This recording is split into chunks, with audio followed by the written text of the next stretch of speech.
In this video, I'm going to teach you how to use Control Center on iPhone 11. It's a very easy process, so make sure to follow along. In this video, I'm going to give you easy to follow instructions on how to open the Control Center on any iPhone 11 model. So this is going to work for the standard iPhone 11.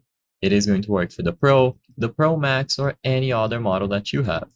So all that you have to do is swipe, usually from the top right corner of the screen. So for most newer models, you will just have to swipe from this top right corner. If for whatever reason this doesn't work, you can also try swiping close to the center or even the bottom. But as long as you swipe correctly, you will be able to see the control center pop up. It is going to look something like this by default. In here, you will have quick menus, so you will have stuff like Wi-Fi, airplane mode, all the connection types, Bluetooth, and then you will have the media player as well.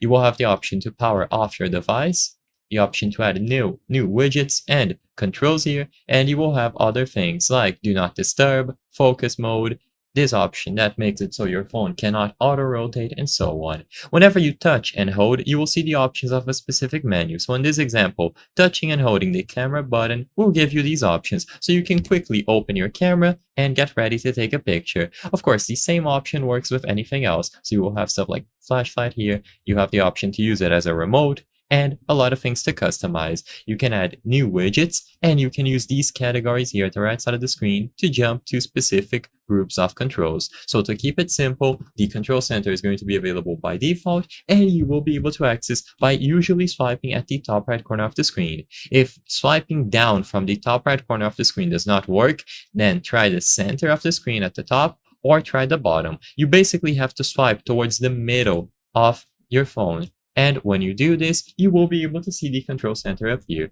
I hope I was able to help you on how to use Control Center on iPhone 11. If this video helped you, please be sure to leave a like and subscribe for more very easy tips. Thank you for watching.